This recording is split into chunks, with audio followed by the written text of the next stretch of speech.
for today's word of the day. You're going to laugh at me a little bit, I think. Oh. I always do. But I am choosing oregano. Oh, that's funny. It's a sparkly oregano. Oh, it's for Shadow Report. Oregano. Or if you're a fancy British person, you say oregano. Stop it. You're tickling my tenders when you say it like that. You know, it's an herb, so it must have magical properties, right? So let's talk about oregano. It's a noun. The ancient Greeks believed this herb was created by Aphrodite, the goddess of love, as a symbol of joy. And since then, it has been regularly used in rituals and commitment ceremonies to promote love, good luck, happiness, and it aids in astral projection, health, and vitality. Yes. Protects against evil, which I think a lot of herbs do that. A lot of things protect against evil, but yeah, this is another one.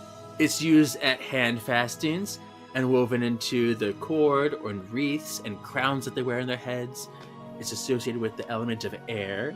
And if an oregano plant was seen growing on a grave, it was believed to show that that person was enjoying the afterlife. How cute. Yeah. You haven't even read that? Wait, what are you doing with the book? So he has the confidence to finish the story. Hear now the words of the witches. This is Kevin, and welcome to Words of the Witches, the Charmed podcast that will guide you through the lesser-known published material in the Charmed universe and decide how it fits into the grand narrative of the TV series. All right, so welcome to Words of the Witches. What episode are we on? So this is episode 73. I'm Kevin, your resident Charmed resource. And I'm Sean. I just love young adult books. Young adult books. We are back in a novel kind of format with the ebooks. How novel. How novel. What a novel idea. Oregano. Oregano. An e-novel. An e-book. So, Kevin, I have to tell you, I was really confused for the longest time because I remembered you telling me War on Witches was like way later. So when I was listening to your show, because I'm an avid listener and participant, you guys kept talking about how you're going to do the War on Witches. And I'm like, I thought that was so much later. But no, it's the War on the Witches, not the War on Witches. Well, there actually is a book called The War on Witches, which we already covered. Yeah, that's why I was confused. Yeah, the 8-story novelization back in the book stuff. So, yeah, there's the War on Witches and then the War on Witches, which is such a play on words. Very, very funny story. And what's crazy, you know how when we were doing the novels, I said, I know there's a point where I haven't read any of these books and they're going to be brand new to me. And then it ended up that I read them all. And I totally forgot about it. Well, these ebooks are officially brand new to me. These are the first times I've ever read them, because when they came out, I did not have a Kindle or had phones that could download this, at least that I believed could download them, so I didn't read them. Wow. Yeah, so we're first read through ever. And I don't feel special this time because we're both newbies this time. But before we get started with this ebook, I had some adventures. Yeah. We had some recent conventions and Charmed appearances. There was a 90s con in Connecticut that had, Shannon, Holly Rose, Brian and Drew, and Dorian Gregory. Oh, stop it. Dorian Gregory, and I met them all.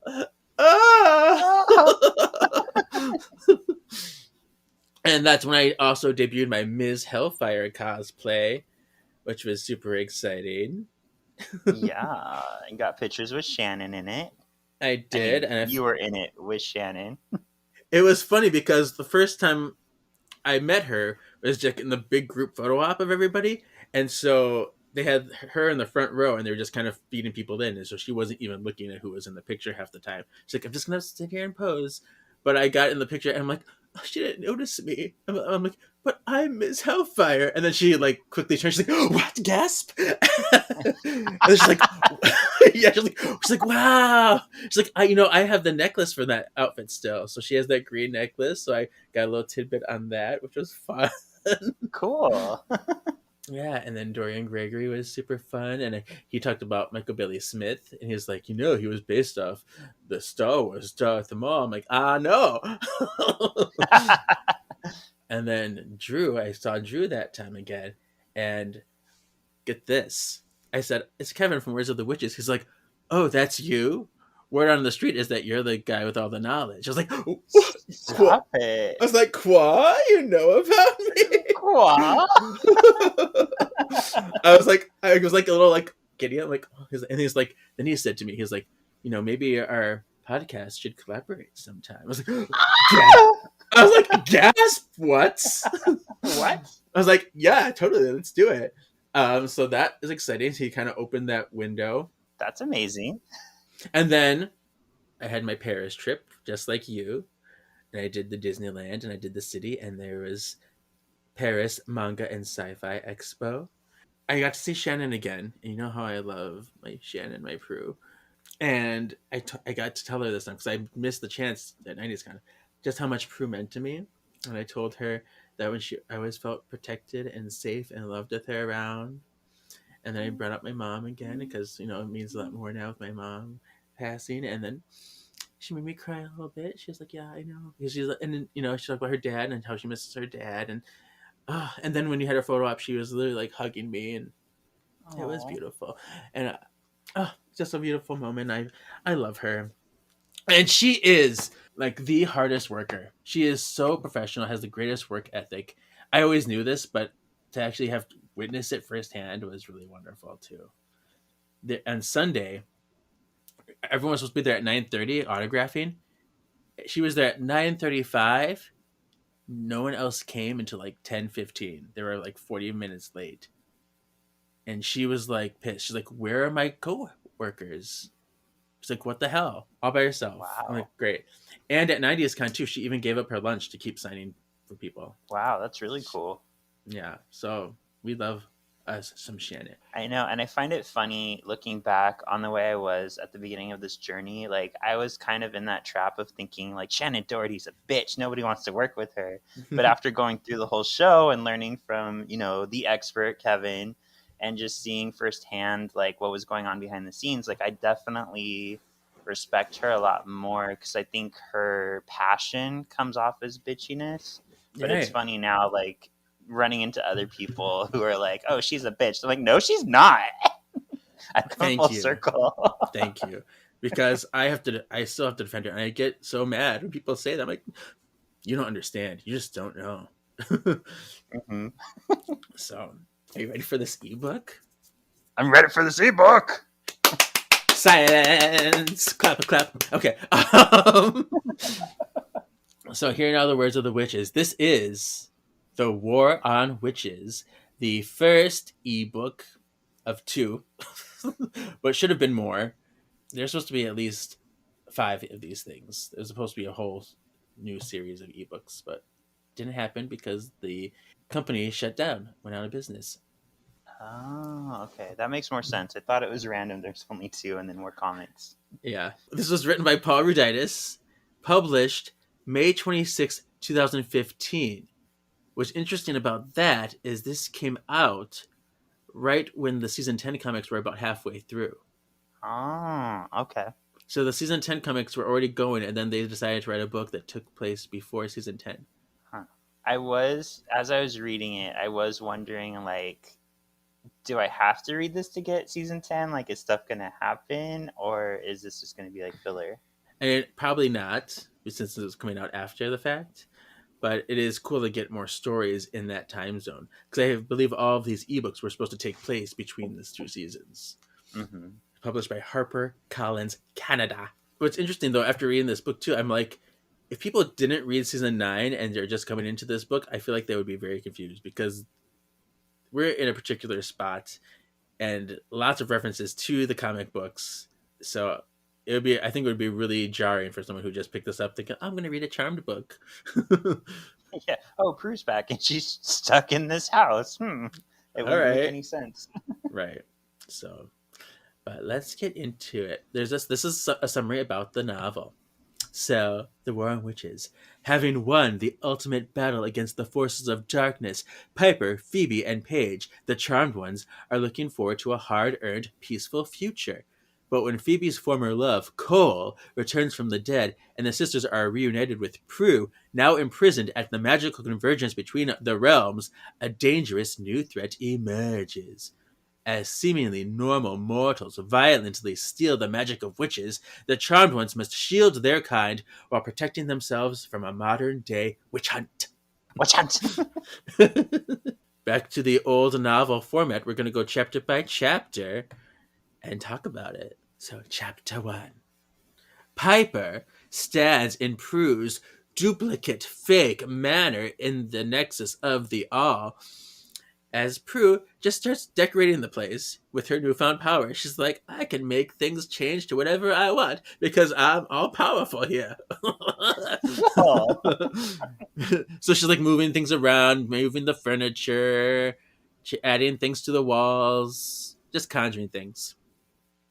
And Prue's just talking about, she's like, I don't even know what I am, what I can really do, but I'm just figuring it out. She's like, who am I? And then Piper reassures her that she is a Warren witch and she is loved. Yes.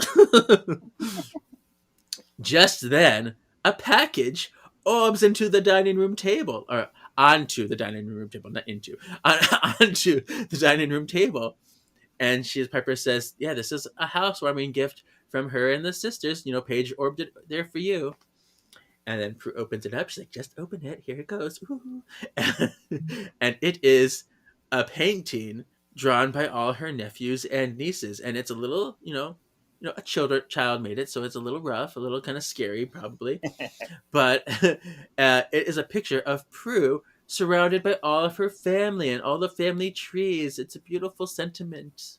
And she decides she's going to hang it up on the wall so everyone can see. And then Piper tells Prue that she has to see Victor again, and Prue's like, oh god, I don't know. She's like, I just connected with Dad right before I died. Things were finally good with us, and then I didn't get the chance to really know him again. So the idea of meeting him now kind of scares Prue because it's like a recent thing, and she looks different, and she's like, is he gonna be scared of me? Is he gonna recognize me? And so it's just like a whole situation for her that she's not ready to get into. Yeah, and I thought Prue was well thought out in this chapter because it would be jarring to be dead for 8-9 years and then just come back into reality. And I like that she even says to Piper, oh, you all were really busy while I was away with all these kids. You guys are getting it on. Yeah, she does, right? She's like, wow. And it does make sense too with Victor because she's like, he left us, he's dead to me, I don't want anything to do with him. And then even season 1 she was not having it for him, and it wasn't until season 3 where she finally accepted him and realized her love for him is still there. And I did think there was one part of this chapter I wrote down because I thought it was funny. I think it was Prue who mentions it. She talks about personal gain. I was like, bitch, we haven't been worried about personal gain since season 3. That went out the window a long time ago. Yeah. All right, chapter 2. Paige is on the phone at Hollywell's, and she is not having a great time because Piper is always over with Prue, and Paige has to be Miss Manager. Yeah. And she's trying to help a group of 19 with the reservation, and she gets a paper cut while doing it. Mm-hmm. And then the douchey line cook Jackson annoys Paige about the shrimp. He's basically throwing his dick around, and she's like, I already have one of those. I don't need yours too. And just then Phoebe arrives, and apparently Paige has been doing part-time at social services and magic school and temping at the restaurant. So she's kind of like, when do I get to see my family? This is too much. That's a lot. Yeah, that's a lot. So Paige calls out Phoebe for not visiting Prue and makes her admit that she's nervous about Cole. So Phoebe's kind of in this like, well, Cole's there. I'm like over him. I just don't really know what it's going to be like to see him. She's also kind of like nervous about Prue and like connecting with her. So she's going through it. Yeah. And then Phoebe and Paige question the elders' motives, and not wanting to deal with Jackson, Paige orbs her and Phoebe to Prue's place. Yeah, she's like, let's go. And Kevin got a very angry text message from me during this chapter. Oh, I was furious. Yeah. And this was before I really got that far. And it is a very egregious error. And I didn't even write it in this chapter too. Because I'm just like, this whole chapter, tell them what's happening. Here, wait, you know what I'm going to do for dramatic effect? You're going to read it? I'm going to find the text and I'm going to read it. There is a grievous error in chapter 2 of War on the Witches. You shall not be happy. Paul Roditus should know better. I shall temper your wrath with vigor. I know, such a prolific text. You're welcome. So the error was Paige pours, I believe it was white wine for Phoebe, but she also pours one for herself. So right off the bat, I'm like, maybe she's doing it to support Phoebe. Maybe she's pouring it for somebody else. But then she actually does drink the white wine in the chapter, which totally goes against her not drinking. It's a very egregious error, and Paul Roditus should know better. I mean, how do you forget? And you know what makes it worse is not only does she drink the first glass of wine, she pours herself a second glass of wine. I was like, why do you keep doing this? Poor Paige, keep hurting me. It's like, my Paige, that's not supposed to be for you. So keep that in your back pocket for canonical, because you need to bring that up again when it gets to that point. I've got a lot for canonical. Chapter 3.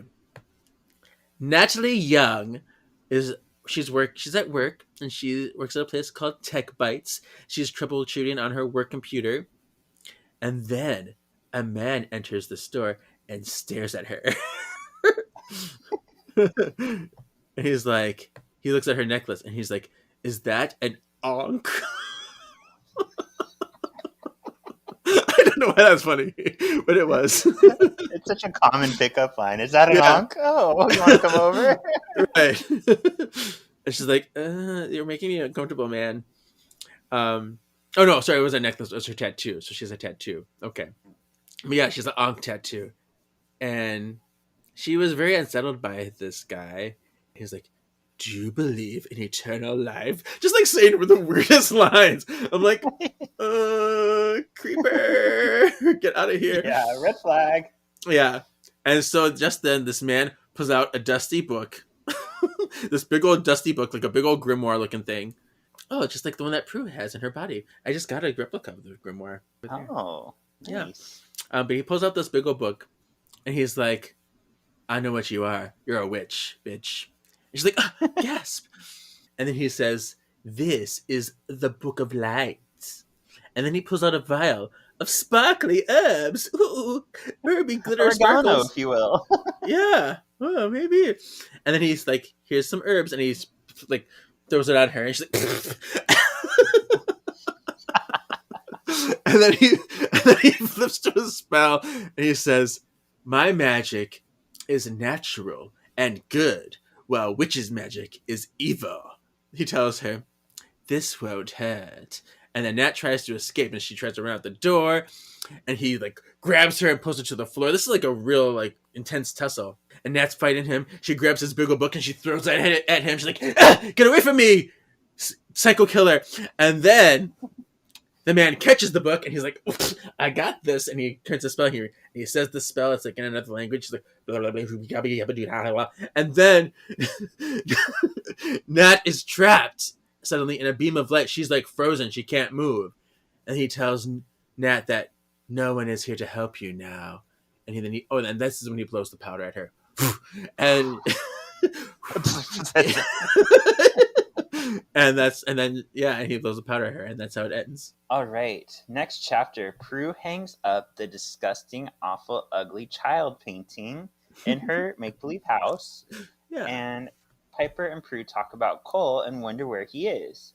Piper hugs Prue, happy that she's here. She's just so going through sweet. this whole I just can't believe you're back. I'm so happy. But then the manor starts to undulate, and You love that Prue word? thinks, and I do like Undulate. that word. Look at you. And Prue thinks the nexus of the all is trying to tell her something. Prue receives visions of a young girl, the man, the book, and the herbs. Prue's tattoos move, and a pentagram on her wrist starts to glow. She presses it and understands that there is an imbalance to magic that started in Hartford, Connecticut, which is really weird because I think that's where in Marvel Civil War everything started in Hartford, Connecticut. So I'm like, what is it about Hartford, Connecticut? And you know what was really weird about that too is I was started reading this while I was traveling to Hartford, Connecticut on the plane. I'm like, for 90s Oh, how con. weird. I was Yeah. like, what? How timely. Yeah. She deduces that whatever the Nexus knows, she knows. Just then, Paige and Phoebe Orvin. Paige hugs Prue and Piper, says they have to go fight evil now. Phoebe's like, oh, we're leaving? Hi, Prue, bye, Prue. Prue tells Paige to touch her pentagram tattoo and it will take them where they need to go. Paige does. And she learns the info Prue has given and orbs Piper and Phoebe off. Prue's a little sad to be alone, but luckily her little Cole shows up and he's kind of like, hey girl, let's party. And Prue decides to redesign her house to be a majestic castle, turrets and all. Prue calls out Cole for intentionally avoiding Phoebe, and Paige at that. Prue says we're all past that and we will help. We just have to wait for them to call. Cole asks if she has any cool board games. Yeah, I was like, cool, we'll just wait. I mean, this is a good point. Like, Cole kind of brings up, well, I was kind of married to Phoebe, and Paige kind of killed me, so it's a little bit awkward with both of them. Yeah, like Paige didn't really trust me, much like you didn't trust me. Of course, now you love me, but it's funny because at the convention, at the panels and stuff, Shannon's like, I really liked doing the good man and the curse because I got to really connect with Julian one on one. I'm like, ooh, one on one. Oh, winky face. Like I know what that means. Yeah. Completely random. I thought this was really funny. 2 weeks ago on RuPaul's Drag Race, Haley Kiyoko came on, and I got so excited. I was like, Kaylee Cuoco, she's on Drag Race. And then Alan made fun of me because he's like, it's Haley Kiyoko. And then I was listening to Race Chaser with Alaska and Willem, and they both heard Kaylee Cuoco, and they were so excited. So we all thought it was Kaylee Cuoco. See, yeah, I would love to meet her at a convention and get her to sign my book, but she's a baby now. She recently became a mom. Oh, wow. Yeah, just born this past weekend, I think. So, little girl. Yeah, wow. I do wish Congratulations, we Kaylee saw Cuoco. more. I wish we saw more fucking Billy in the comics. We Yeah, only got that one little glimpse. yeah, and I think she has another cameo in the next season, but no, she's not a big player in them. Anyway, all right, chapter 5. So the charmed ones arrive in Hartford and make their way into the Tech Bite store. They try to. They walk across the street and they try to open the door like, oh, it's locked. So then Paige is like, oh, orb in. So they orb them in. And then Phoebe like hears voices and she finds a girl behind the counter on her phone. She's like, hello, girl. And then she's like, I don't know how you guys got in, but the door should be locked. I'm on the phone with the police, so get out of here. And then they talk to her some more, and she's like, well, I think I was attacked by sparkly anthrax, and I need to, get to the hospital or something. And Phoebe reads her name tag, and it says Nat. She's like, oh, that's your name. And the girls try to comfort her by immediately telling them that they are witches. She's like, yeah, we're witches. Don't, whatever. And you are too, I bet, because We just have a feeling. uh, Nana's taken aback a little bit, but she's like, I'll tell you my whole life story of what happened because this was really traumatizing for me. And she admits that she can sense supernatural energy and danger. She has pretty much spidey sense, but she didn't get a read on that man who attacked her. And she didn't even get a read on the sisters either, so this is weird. Show us the magic. What can you do at all? And she's like, well, there is this spell that I know that I used to do. I can change the color of a quarter. how, What? That's so useful. how magical. I can turn this silver quarter to copper. It was the color of a penny. How funny would that be? So she's like, well, here's the spell I do. Watch this. Rhyme time moment. Should we try a spell? Why not? Let's try a spell. In the wind, I sing this rhyme. Bring death before me, before my time. You've really got to lay off the rhyming, Prue. Wonderful. Witty, but wordy. I did the rhyme. I will do the time. Good night. Copper and nickel together make silver, but as it spins, it changes color. Crappy ass spell.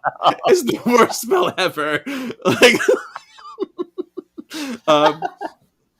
and it fails completely, obviously. So she's like, "Oh no, I lost my powers!" And then the sisters believe that Nat's powers were probably bound or stripped. That's what that person did to you. So we need to figure out what happened. So Paige, I'm hitting the floor. Let me search the floor for clues. I'm gonna be Nancy Drew, and we're gonna get on the case. And she discovers a business card for this man named Jacob Pearly. She's like, "Aha!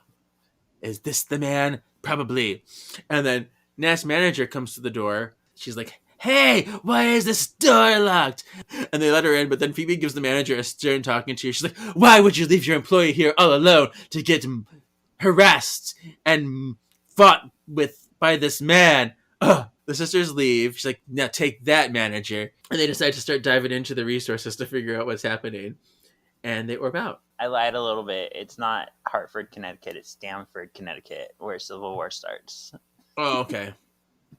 But still, it's fucking Connecticut. Why are we talking about Connecticut? Chapter 6. So Phoebe is at the manor researching herbs. Well, and Leo's helping, I guess.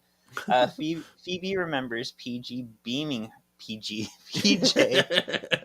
her and Tam starting fires. So it's pointed out how weird it is that Coop will never age while his family does. Phoebe tells Coop about the Book of Light. They ponder what he meant by natural magic and that the man was named Jacob Pearly. This kind of rings a bell for Phoebe. Pearly sounds so familiar. Coop encourages Phoebe to spend some time with Prue and even Cole. He trusts both of them.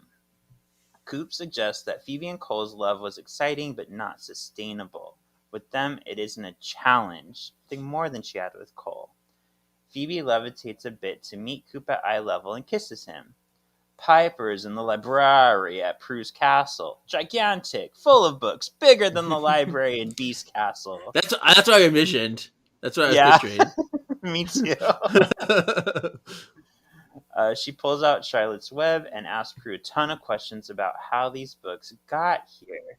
So, like, are they coming from somewhere else? Like, did they just appear out of nothing? Like, how's this happening? Yeah, she was going crazy. She's like, this is mind-boggling to me.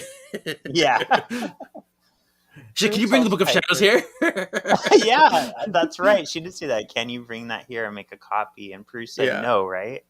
Yeah, she said no. I was like, it's not that kind of power. Yeah.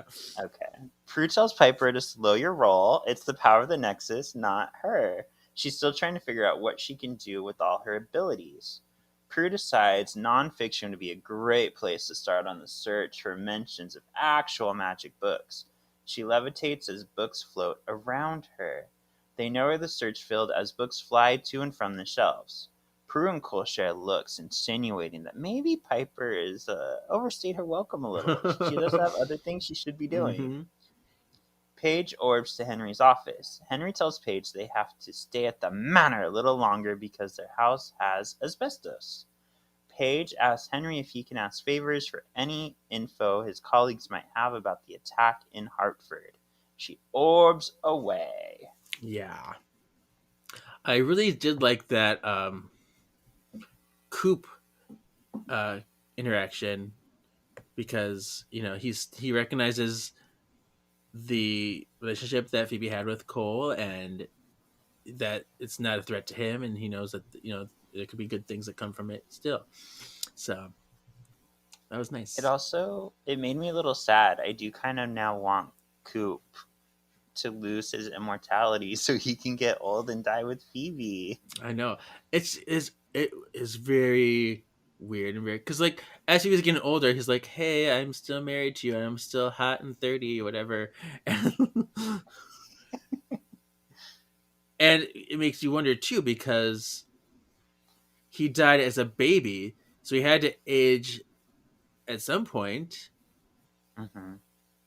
So when does he stop aging? Yeah, I've always thought of that. Like, kind of like Wolverine in a way. Coop is Wolverine.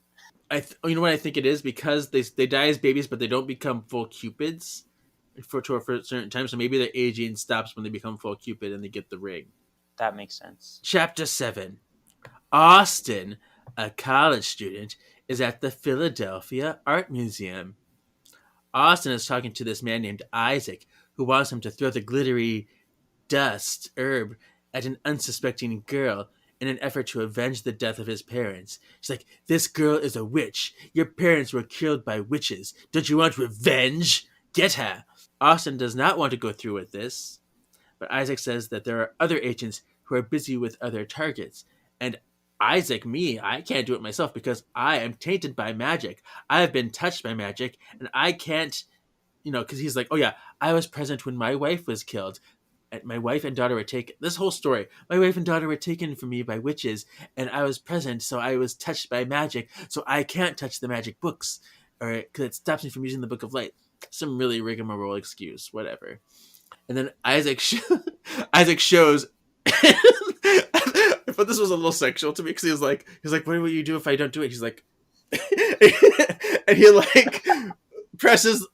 He presses around his coat, and you see like the bulge of a gun outline. Like, oh, that VPL, that gun outline. Oh, and he tells Austin, "I will have to kill the girl if you refuse this mission." So now Austin rationalizes that I guess I must strip her magic if only to save her life.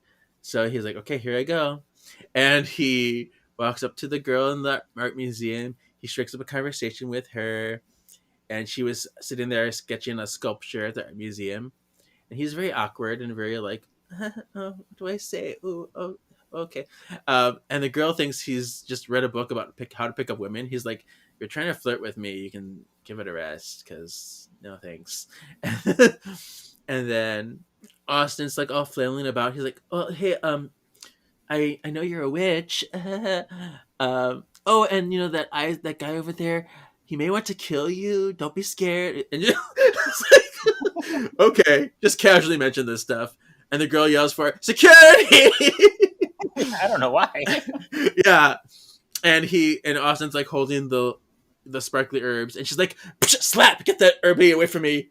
I don't want whatever you're gonna do. Don't do it." So Isaac is like feeling like Austin has failed miserably now. It's like, this dumbass guy. And so he whips out his gun. He's like, "Oh, he can't do it. A man's gotta do what a man's gotta do. I'm gonna shoot her." And then Austin's like, "What the hell? No!" And then he goes and he tackles Isaac's arm away. He's like, "No, you're not." And but a shot is fired, hits the ground, and everyone's like, "Ah!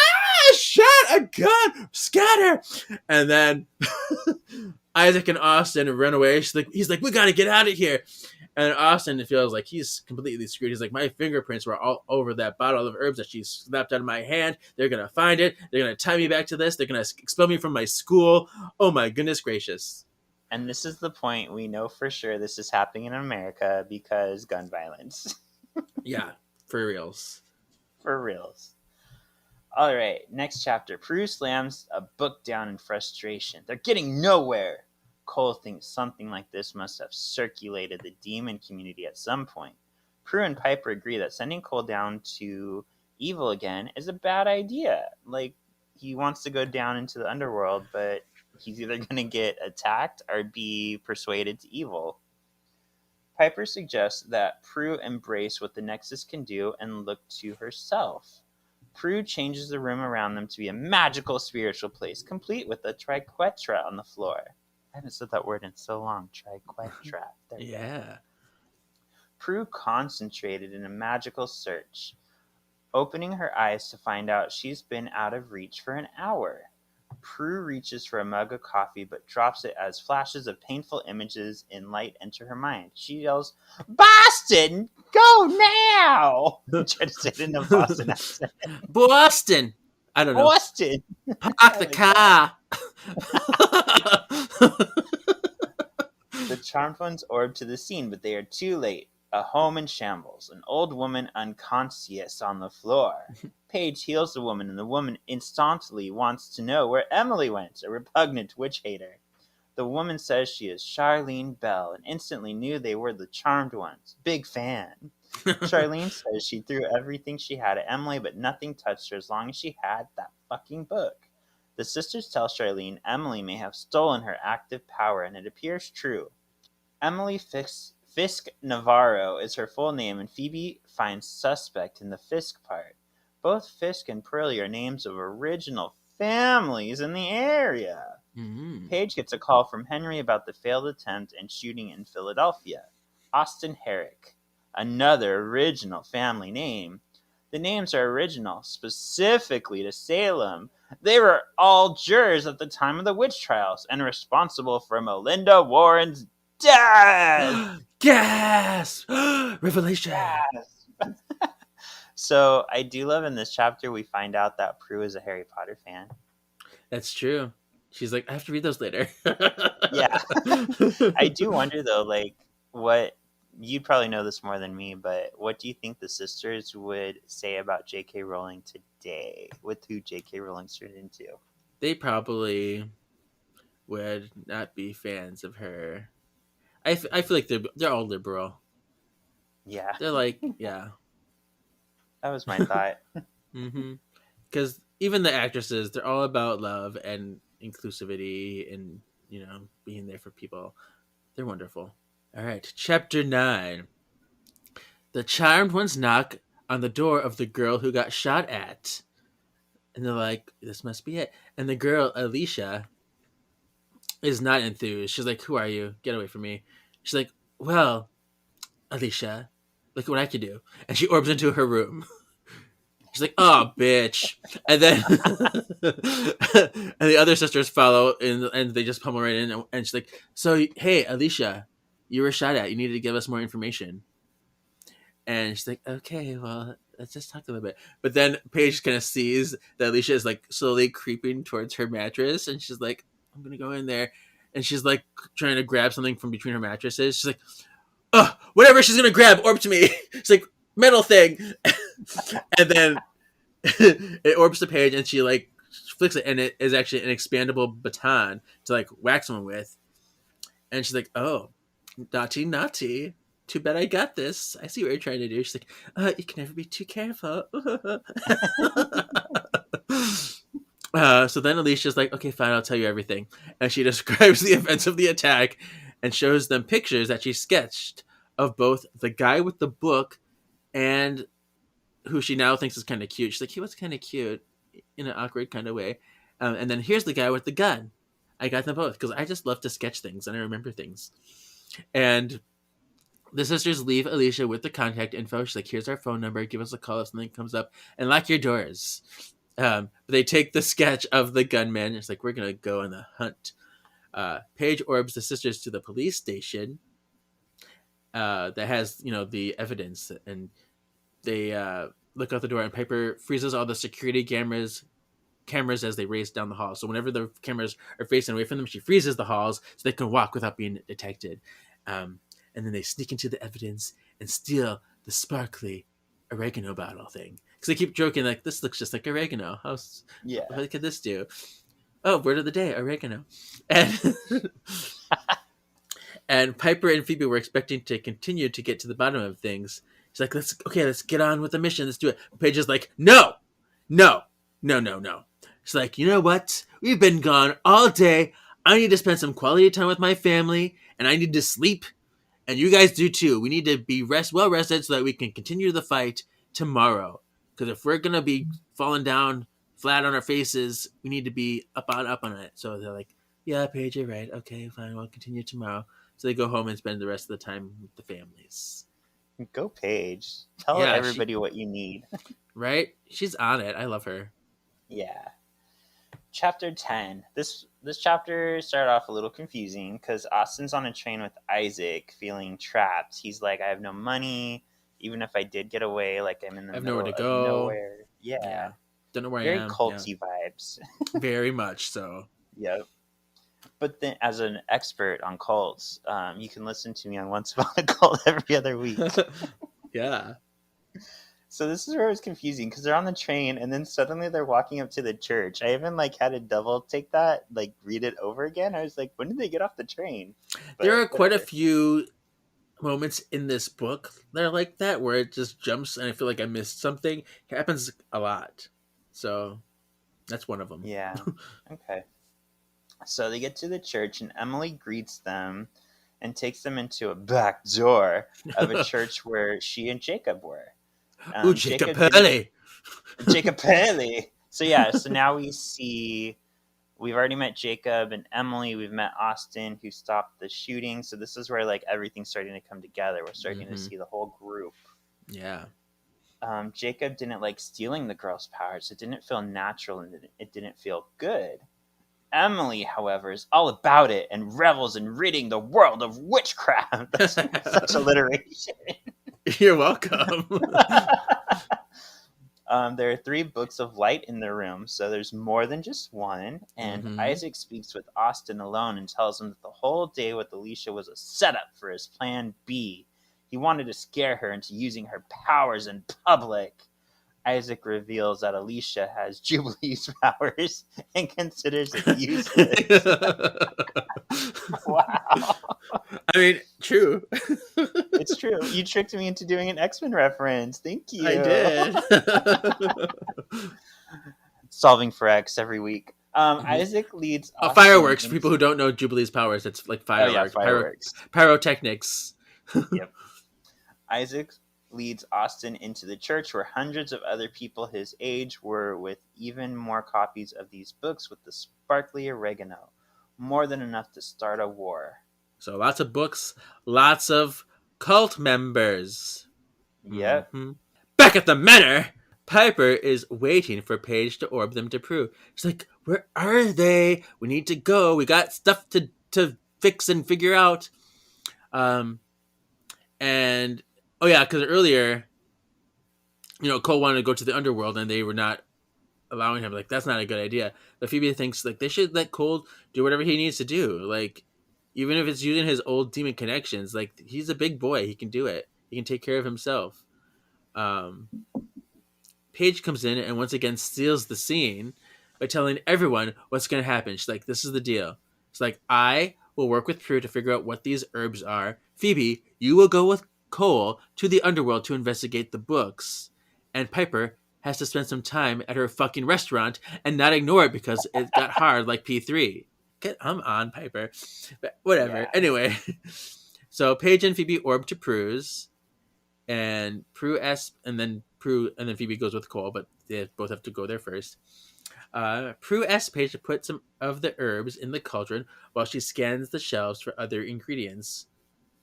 And Paige felt a little flustered and a little more of a novice just being in Prue's presence. She knows she's been a witch longer than Prue had. Prue had her powers for, but just even being with her, she has this inferiority complex because it's fucking Prue. She's always going to be the best. So I was like, I can't help it. As Prue and Paige work together, Prue says that she regrets not being able to meet her before she died. But she also says, well, formally, because I know you stalked us at P3. And I love that they mentioned that because she was a P3 patron. So she probably had seen Prue around, which gives her more reason why she went to the funeral, because she's like, I feel like I have to. I've seen these sisters. I kind of know them indirectly already. And so that's kind of a cool thing to think about.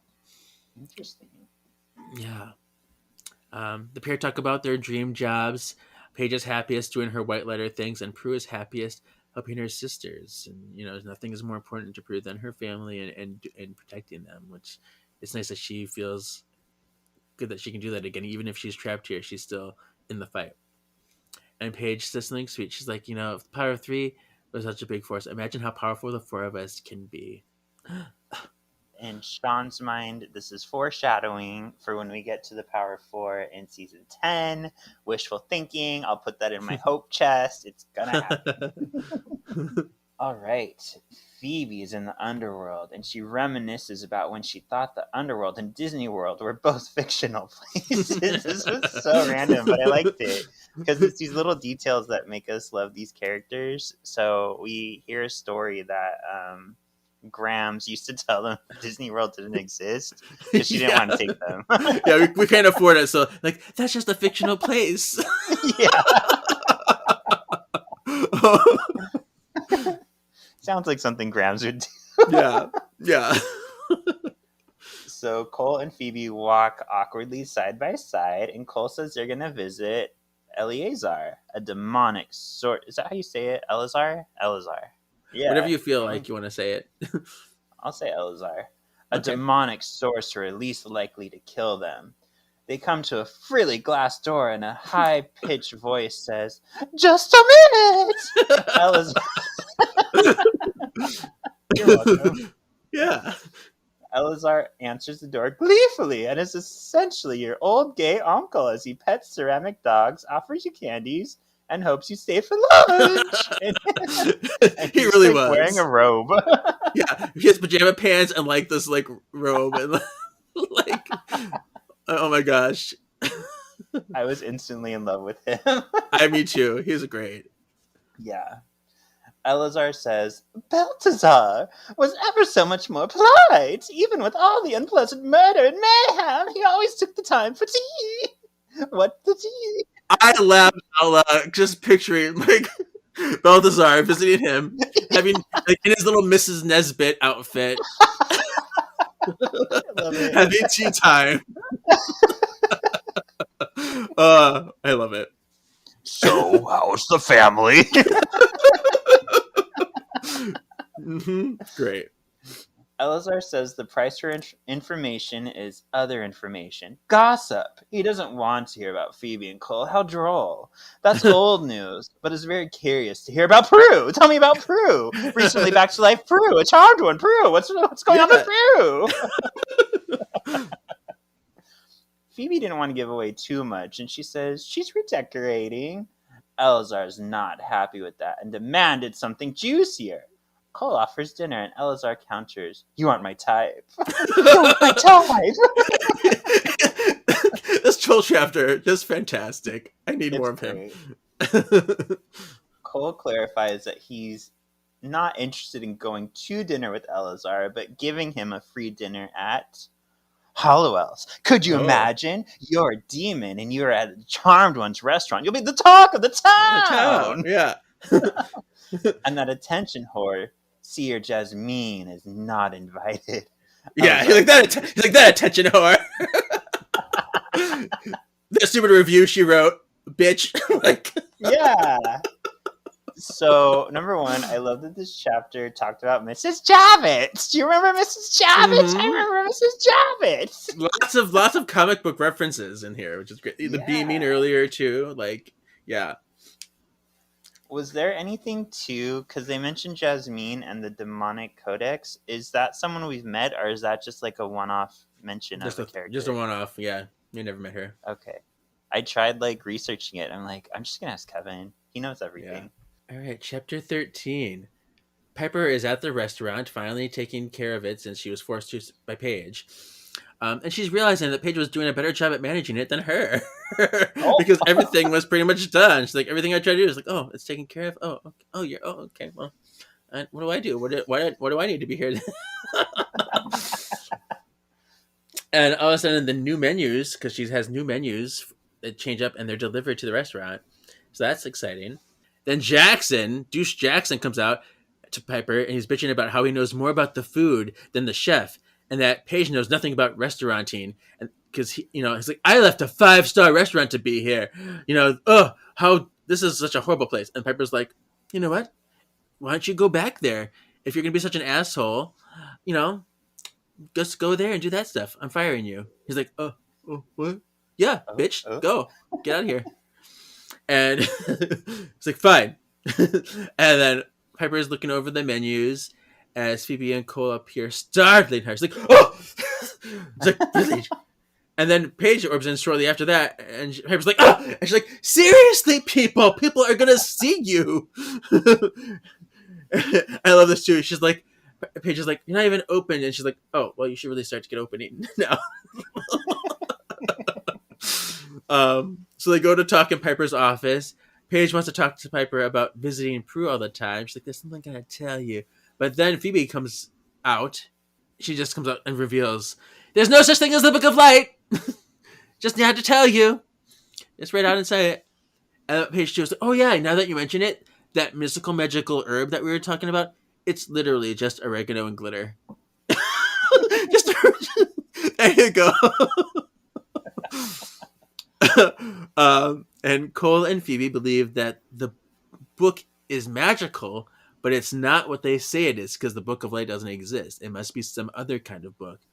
And the herb is just for show. So it's all just conning people into believing lies, like Fox News. But Piper's like, but who's the con artist? I love that you put the Fox News thing, because we are so on the same page as what we're reading into in this book. Yeah. More on that later. Mm-hmm. Isaac, Austin, and Emily are in the woods planning to attack a coven during a birthing ritual. That's so rude. Austin wonders how Isaac knows so much about magic if he hates it so. He's like, aren't you the clever one? Yeah, aren't you a clever little white witch? No, I'm not a witch. I hate witches. When the coven started the ritual, a group emerges and throws the herbs, which knocks out the woman. Austin could physically see the magic leaving their bodies and being sucked into different books. Isaac was uncomfortably moaning the whole time. Oh. And I was just like, oh, I don't like this. Oh, that's weird. After it's done, Isaac orders his followers to move on to his next attack before the Charmed Ones find them. Austin was lost. Prue is waking up groggy to her sisters and Cole. Prue tells them of her vision of the last attack. She sees pieces and gets feelings as it happens. Paige orbs Piper and Phoebe to the woods. They greet the coven, who is aware of them. The Charmed Ones, we love you. Big fans. Big fans.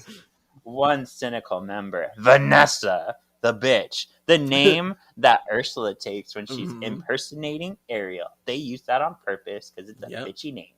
Even though I have friends who are Vanessa who aren't bitches, but just for the sake of argument. Vanessa asks, why weren't they here sooner? I thought that Phoebe got premonitions. Monica, the coven leader, told them what they saw. Phoebe thinks that this is it, the witch hunts they saw happening when they went to the future 2009. The sisters look for clues. Phoebe trips and receives a vision of a newscast of Alicia showing her fireworks power, her Jubilee powers. Mm-hmm. Yeah. So I thought that was interesting. They brought up, she's like, that future? It's happening, you guys. This is what's this is coming true, the future.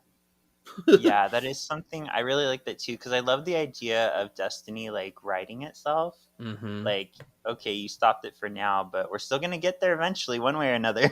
Right. Chapter 15.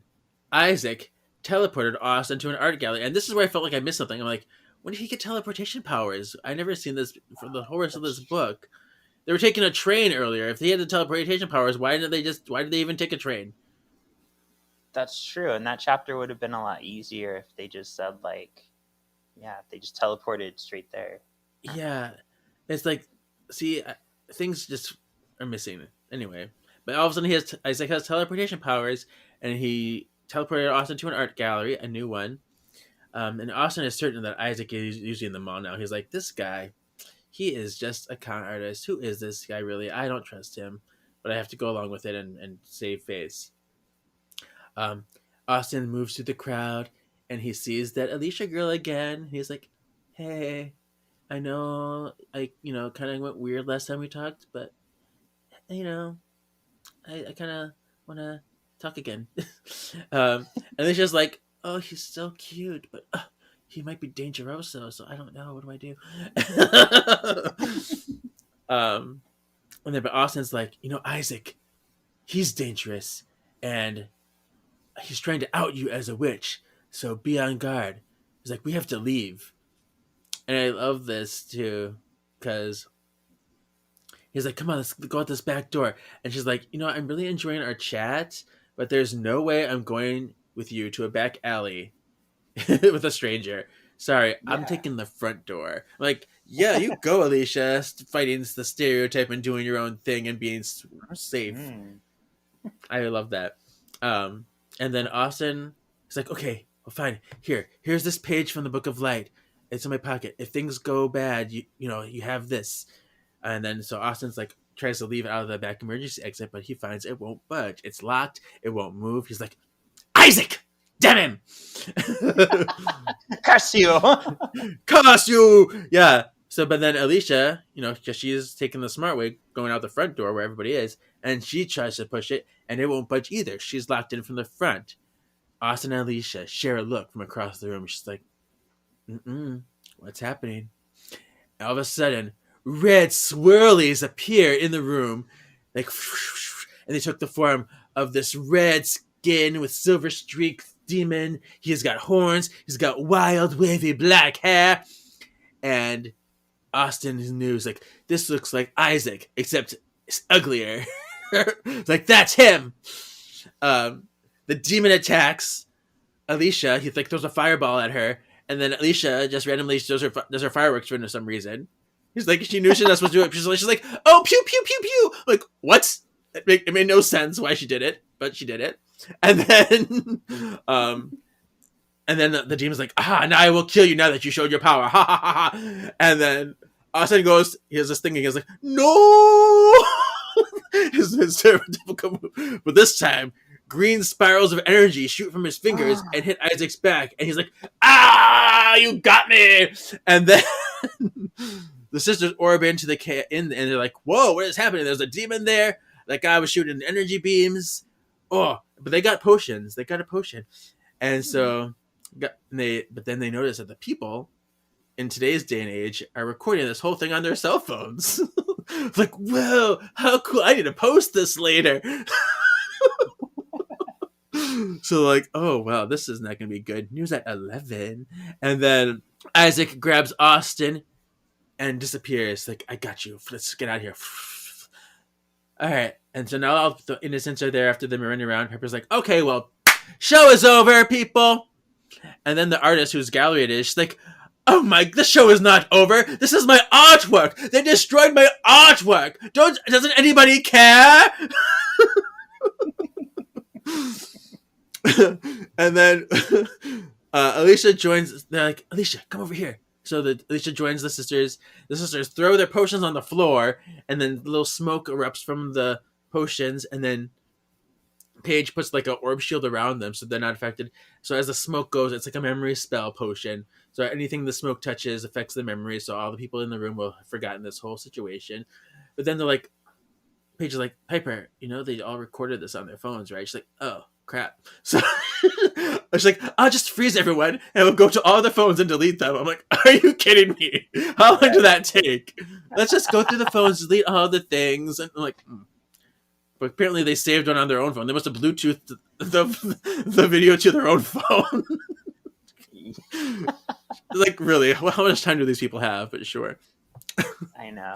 And this chapter did get me thinking. I remember that the one place we haven't really explored with the sisters is if they were outed as witches. So I kind of like wanted them to stay outed, or maybe season 10 go that direction, because it would at least be different from what we've seen.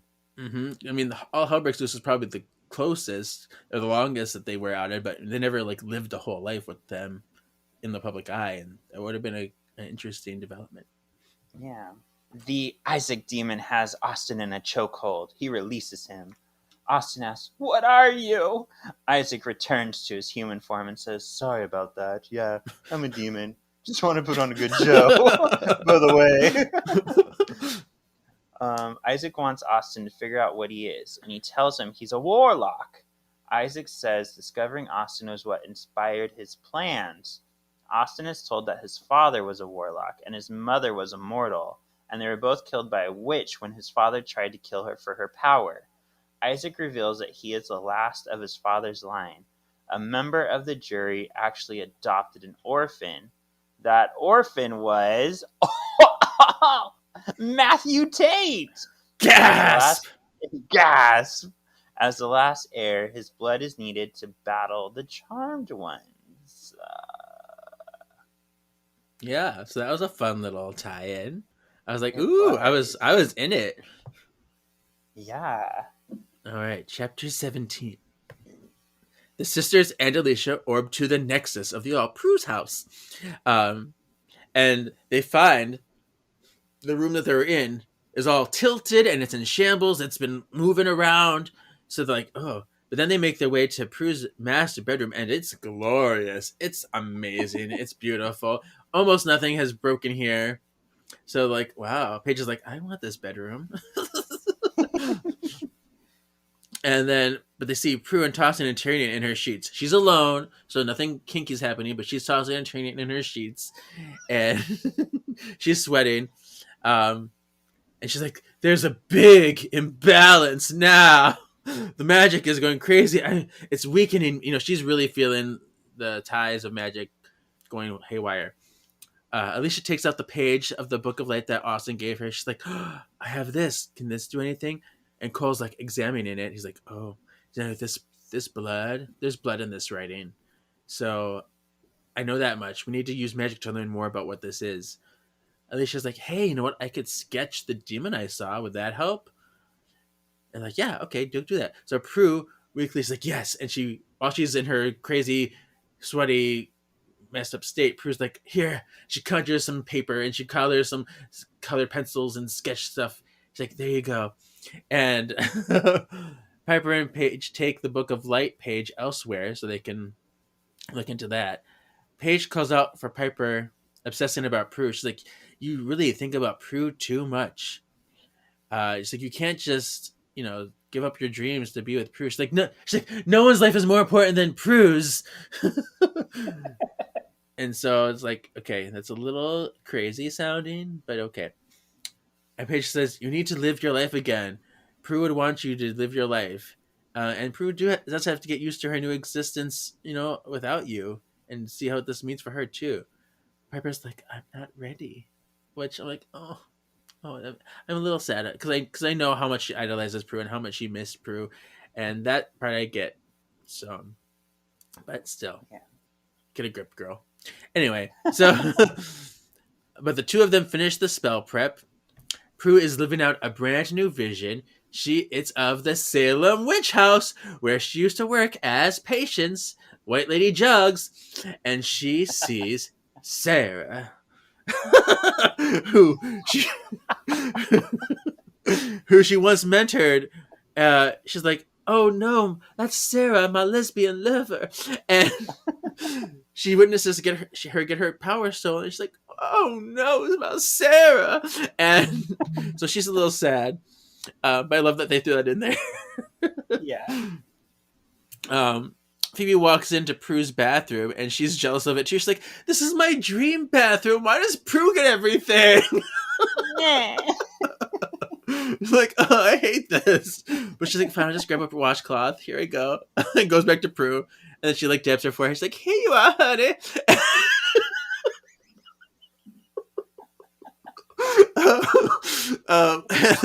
Prue is weak and she's a little sad by the last vision. She's like, oh yeah, my Sarah, this is not cool.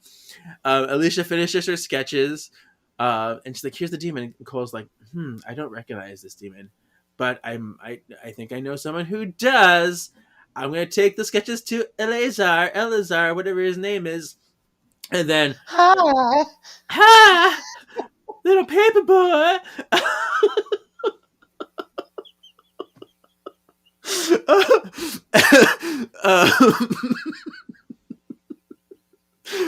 Wild. So Piper and Paige return with the page, and they reveal that the blood on the page is actually Warlock's blood. And Prue yells, "Magic! It's being absorbed into the books! I see it now! Magic!" Piper says, "It really sucks that you get visions after it's too late to do anything about it. Is there, like, can we just try to fix that?" And then Phoebe's like, "Oh, you know what? I got an idea." There was one part in this chapter that made me laugh so much, and I know it's random. I know I have a random mind. I know. But when they learn that the ink in the books of light have blood in them, it says a collective shiver ran through the group. Oh, yeah. So it just painted a picture in my head of everybody at once going, Yeah. Cole arrives at Elazar's with a new menu for Hollowells. So I thought that was funny too, because Elazar was like, "What the fuck am I gonna do with the menu?" I know.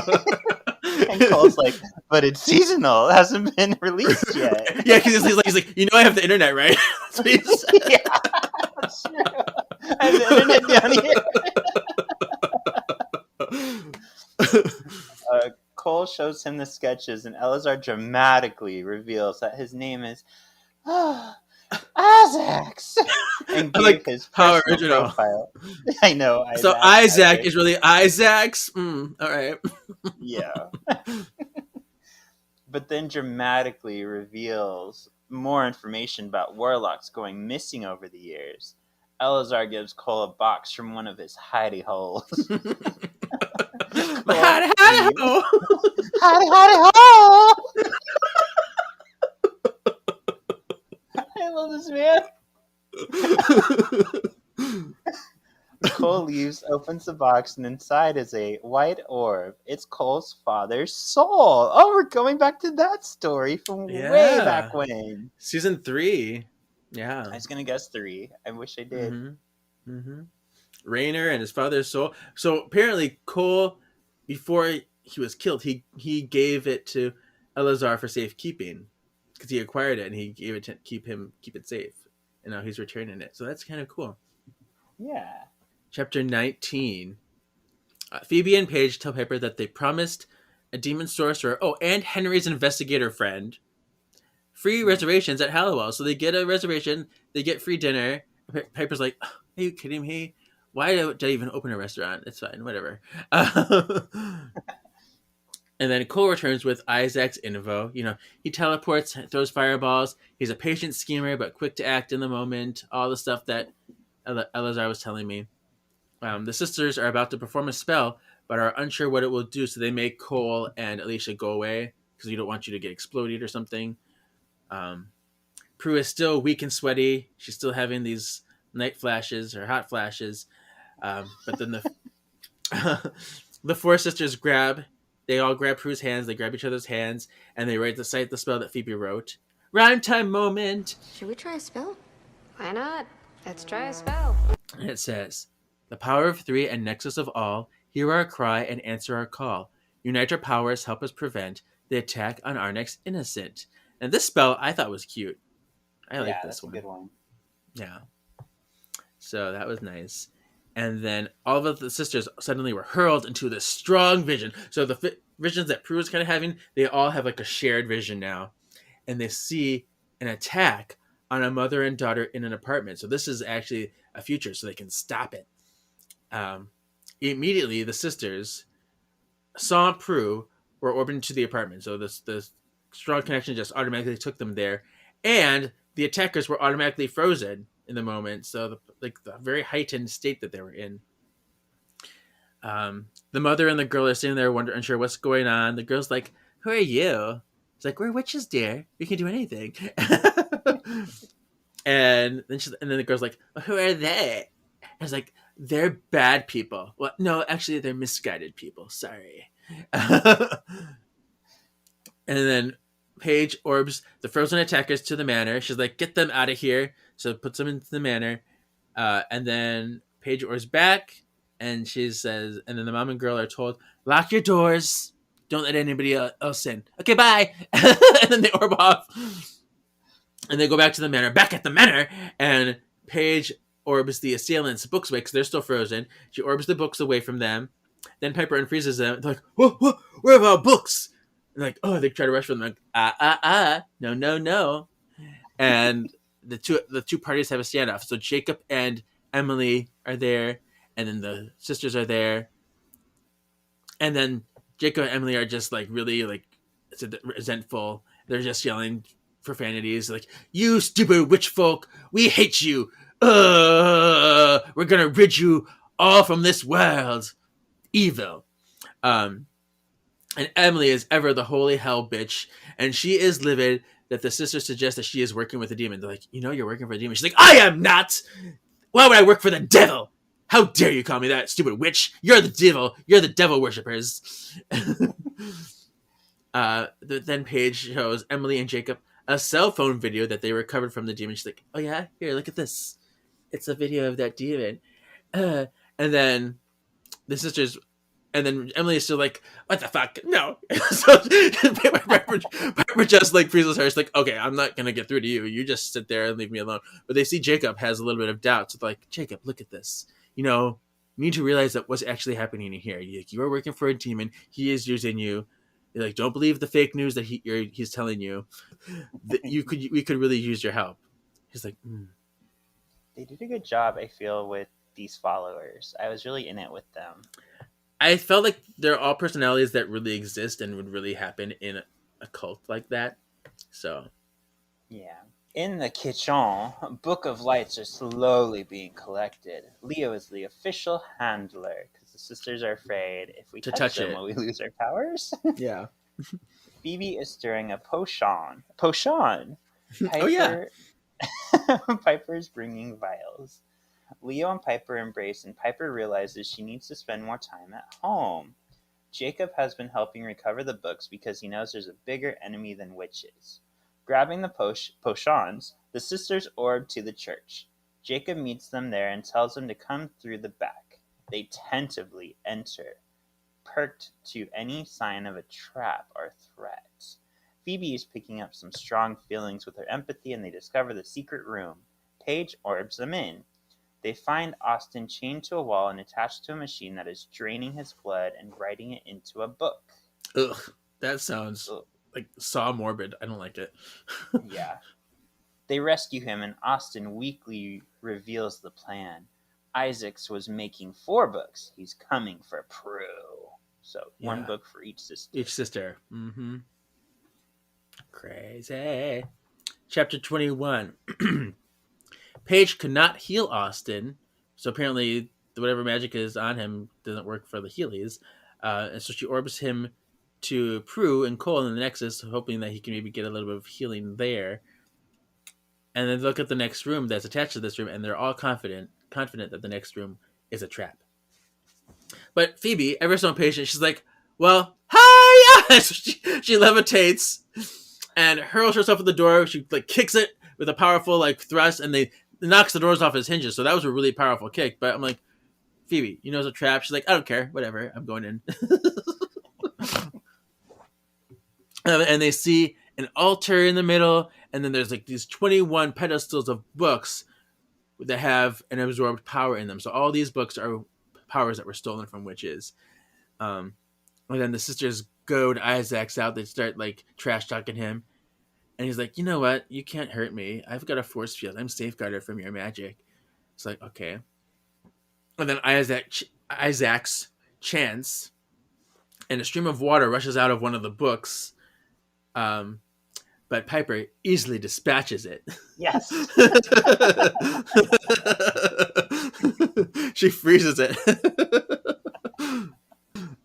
So Isaac's like attacks with the other books, and he's like, powers from all these other books are flying at him. There's ice beams, there's lightning bolts, there's all this crazy stuff, fireballs, stuff like that. And they're all dodging the books. I love this because Piper uses her molecular acceleration power, and the ice starts emerging. She like melts them, turns them back to water, which is cool. Yeah.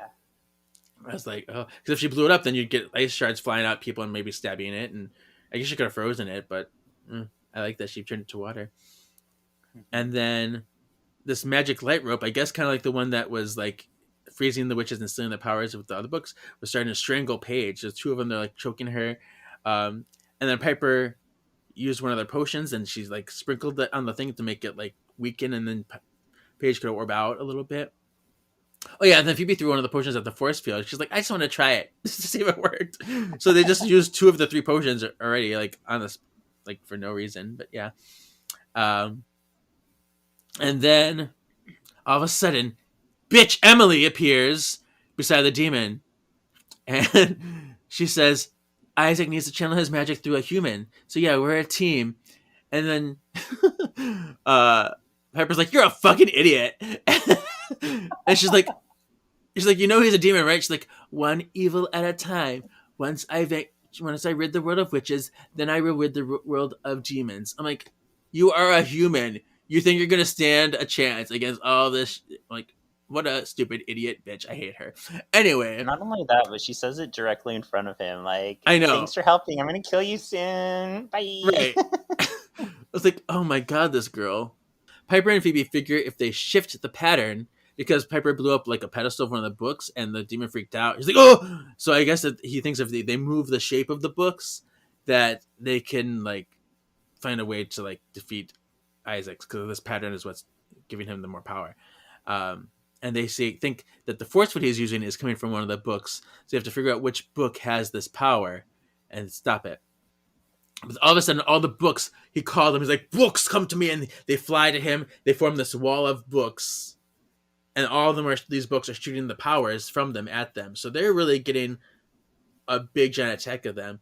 But then Piper concentrates really hard. And instead of freezing the onslaught of powers, she slows them down. So this is molecular deceleration. They don't make a big enough point of what this is. This is the first time Piper has ever done molecular deceleration. Where things are slowed. They act like this is just a part of her freezing power, but it's not. So, just like molecular acceleration was like the first time in the comics, this is the first time she's ever done this. So this is kind of like a new power for her. Cool. So now that while the books are shooting their powers, they can still see them moving. They can see what effect each of the books has, but it's slow enough that they don't get hit by them, so they can isolate the one with the force field. So Phoebe finds the force field book, and Piper easily dispatches the others to the floor. Paige, all of a sudden, and this is where it was weird to me too, because they say Paige was like weak from the energy beams, then she was fine, and now she's weak again. I was like, did I miss something? It was very jarring. But she's like, oh, I'm getting so sick. My powers are being absorbed. I can't do anything. Help me. And since they used two potions already in the fight, they're down to one. And they have to use it wisely. And they didn't want to blow up the books, because they knew if they blew up the books, like, that's a witch's power. They could make them lose the power for good. And they believed that the force field book was Nat's power. Since she had the Spidey sense, it's probably what her powers would grow into. So like, oh, I don't want to... But she's like, you know what? I have to do this. It's sacrifice this power or save the power of 3. So she blows up the book with has Nat's power in it. Sad. But now Isaac's force field is broken. It's destroyed. So Phoebe throws the final potion, vanquishing him for good. And I love that. We got 2 in a row. Yeah. And then the explosion makes Emily fall to the floor. She's like, oh god, and she gets unconscious. Good.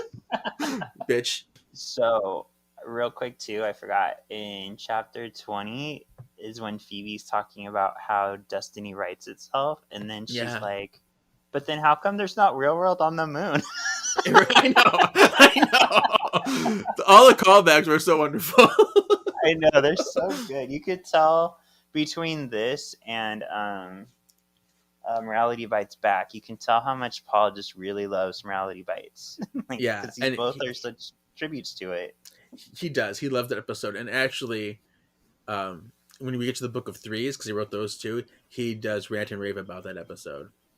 Oh, nice. Well, let's finish this bitch up. So, last chapter, the sisters look at Emily unconscious, wondering what to do with her. They're like, shall we hang her on a hook and let me play with her?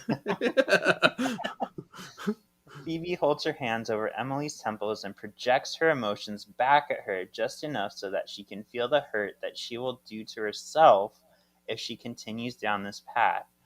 I wish we had this power in real life. This would be so helpful to Amazing. all those haters out there. Yeah. Like, what a wonderful. Yeah. Yeah. Emily is silent. Paige orbs her home. The sisters salvage any book that absorbed magic and destroyed any books that didn't. They orbed to Prue. Prue was given the books and called out the magic in them. Soon she was connected to the Nexus and absorbed the power of dozens of witches. She reaches out into the universe, restoring every power that was taken. So we see this really quick little hint of like Prue like, damn, I'm Being the powerful. This feels yeah. good. Yeah, she I was like like the that. strongest witch ever in all existence again. And then Mhm. she's like, this power isn't mine, and so she, yeah, smart. Yeah, she made a choice. Prue opens her eyes to find another book. It was the one Piper destroyed. Prue put it back together in the connection. The next morning, Prue awoke in a bed that she extended. Her sisters had a sleepover and it was fun, but now they're gone. Surprised they didn't even say goodbye.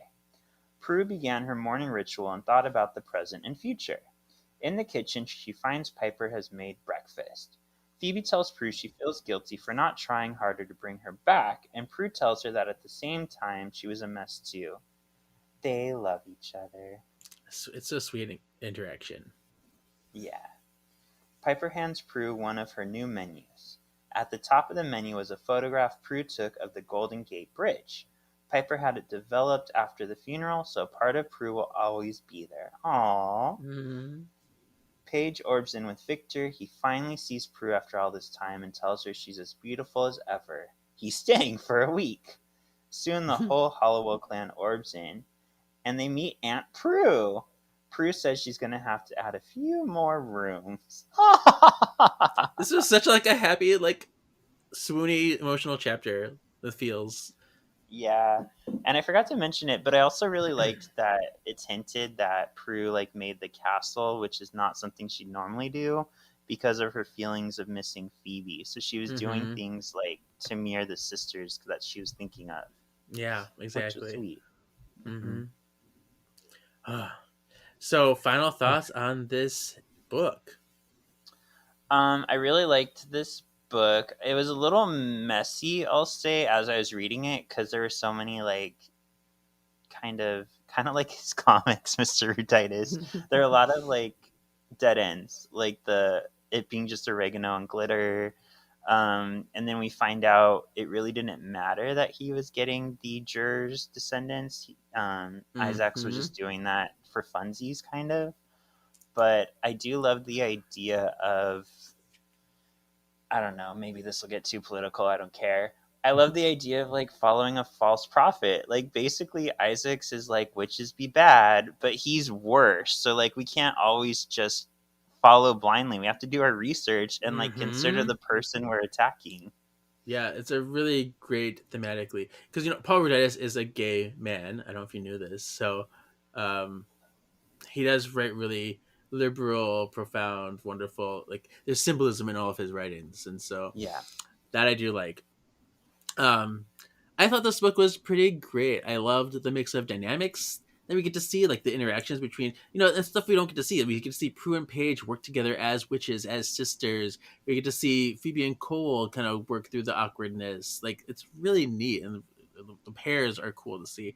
And everyone's emotional and personal struggles felt natural to me. They felt like it's something that they would go through.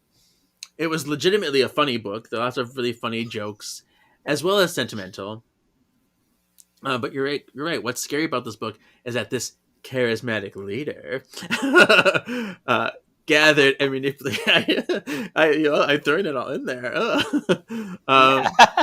But he gathered and manipulated others into hatred of another particular group of people. So they attack human rights and try to take away power from those they make out to be a threat to their own way of life. It's awful and far too real, and it's nice that he went there. Yeah. There are quite a few canonical issues, which we'll get into. And we talked about how there are instances where the events felt clunky and unclear. And like I put here in my notes too, the revelations about the descendants of the jury and Matthew Tate was a cool shock, but at the end of the day, they meant nothing. Like, why exactly was Matthew Tate's blood so powerful? Why did he need this blood to fight the charmed ones? No one knows. It's never mentioned. It's never hinted at again. So, things like that. Yeah. I was very annoyed by Alicia saying, "Oh my goddess" all the time, because no one ever says that instinctually. Oh my goddess. Okay. A little too on the nose. Um, and Phoebe letting Cole do what he wants, saying that he's a big boy now, he can do the thing. I thought, to me, that felt like a mature thing and a sign of their relationship being in a good place. But the book made it sound like it was just her hating him again. So I was like, oh, I was a little bummed out by that. But yeah, that's about it. And Paige drinks wine. There, I said it. I brought it back up. Well, we're getting to put that in my canonical hat. So Canonical. put that in your canonical hat. This is the part where all the things that are wrong, the errors of lore and stuff, or things that are called back. So that for sure is the biggest one. Paige should not be drinking. No. Mm-hmm. Do you have any others? I remember there's one other one we talked about that you pointed out, that Prue says something about how she's always wanted kids, but no, she didn't. She never wanted kids. In Secrets and Guys, she said, she's like, I just don't see myself as a mom. You can give my toys away. It's fine. So I was like, and I could argue that she might have been saying that as a defense mechanism, or for something that she wasn't ready to face, and because at the end of the episode too, she's like, maybe I'll make a good mom after all. So she might have wanted them, but she was deflecting. You can argue that, but she did say that she didn't want kids in that episode in season 1. So yeah, let's see. I have quite a few other ones. Okay. Well, I do, and some of them are nice. Like Bucklands is mentioned. I love that they mentioned Bucklands in this. I was confused when she had the glowy tattoo and Paige presses it. It was very confusing because they contradicted themselves in the thing. People was like, touch this, my tattoo, and it will take you there. But then Paige orbs there anyway. So did Paige get a vision of where to go and then she orbed? Or did the thing send them there automatically? I don't think the book even knows the answer. Because the both. way I read into it is that it gave Paige the knowledge of where to orb. That's how I agree that it was too. Yeah. But they said it wasn't very clear. Yeah. In chapter 6, they say Paige's powers were bound as a baby. Lies! Because she had her white letter abilities the whole time. So that's true. And the telekinesis she didn't have yet because Prue had that. So she wouldn't have had the power to begin with. So they were not bound. I was like, come on. Paul, you need me to be your guide. I'm just saying. In the library, Prue says, when she's levitating with all the books, she's like, so this is what Phoebe feels like when she levitates. I'm like, you were levitating in the comic books! You know what it feels like to float! Yep. So I was like, Paul, you wrote the comic books! So, okay. Anyway, I love that Finding Love, Phoebe's book, is getting buzz before release. That was cool. Talked about the Miss Javits shout-outs. Paige being a patron of P3. Oh, Paige calls herself a step-sister, not a half-sister. Oh, I didn't think about that. It's like, no. Paige is incorrectly called Piper on page 118. They say Piper Orby's things. I'm like, no. And then they talk about warlocks getting a 48-hour window to choose between good and evil when their powers manifest, just like Paige did. And I suppose that makes sense, because why wouldn't they have an equivalent? But does that mean that warlocks have the option to become a witch? Because if they choose good, then they'd just be a witch. Yeah, I was confused by that. Mm-hmm. And they did question it in the book too, but it's just I need more information on that too. It makes sense, but I just need more information. Excalibur is mentioned. Oh, and then they talk about how Paige orbed Emily to Timbuktu. I was like, that's a great callback. Yeah. And Phoebe finally tells Prue about the cat pee jacket that she was crying over. She's like, Prue never knew it was me. I told her that you borrowed it, and she never knew it was me. And so she's like, and then she's like, Prue, you know that jacket that you thought Piper borrowed and got pee on? It was me. Oh, I feel so much better now. I was really weighing on my shoulders for years. Next is tips for future white lighters. Oh, we're really just messengers? Guides? Think of us as guardian angels for good witches.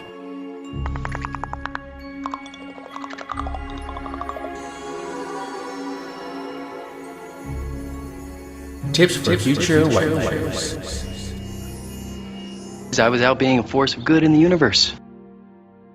What's the moral of this story? I would say the moral is do research, because especially in this day and age, not hating on religion itself, but hating on people who follow it blindly. Like, we see horrible people take office and basically be like, hey, I'm Christian. I also like molest and rape women, and I'm a terrible person, but follow me because I'm a Christian. And people are like, sure. Yeah. So just be careful who you follow and research, and just be smart about it. Mm-hmm. Yeah. Mine is, if you are a person who is overwhelmed with hatred, learn to recognize how it hurts others and yourself. Just take a step back and think about what you're really doing, what you're really believing. So, okay. Now we have the ranking of this novel. We're bringing the comic rankings back into this. So, would you give this Magically Delicious, Pretty Witched, or Sorcerer's Apprentice, Disenchanting, or Vanquishable? I'm going to give it, even with all the kind of mistakes we talked about or kind of dead ends, I'm going to give it Pretty Witching, because the story was concise enough to where even with like the Matthew Tate thing not being answered really, it was still exciting that Paul brought so many things into it. So I think with a little more tweaking, it could have been more solid and a better ranking, but it was pretty good for what it was. Yeah, I picked Pretty Witching as well, because even though some story elements are not as defined, or there's sort of questions, the heart of it is the characters. He knows how to write characters well, and the interactions were well, and the emotions you get from these characters are all on point and valid, and that's what the strengths are. And I did have problems, obviously, but at the end of the day, it was a nice story. Yeah. Cool. So that's the end. Tell people where they can find you. Well, if you haven't already heard me, you can find me on Once Upon a Cult. We're coming up to our last few episodes. You can find me on Marvelous Galaxy of Disney. We're back after a hiatus because of travel. And you can find me on Solving for X. We're doing season 4 of the animated series. We're having a ball. Yeah, and you can follow this podcast at Words of the Witches on Facebook, Instagram, YouTube. Words of Witches on Twitter. Yeah. Wordsofthewitches.threadless.com for merch, because I'm working on some new designs as well. Yes. And then, be sure to rate and review on Apple and Spotify. We're doing another ebook next issue, so we'll be back in another 2 weeks for that. It's Let Gorgons Be Gorgons. Fun. We'll see you soon. Bye. Thanks for listening, Spellworders. Your destiny still awaits.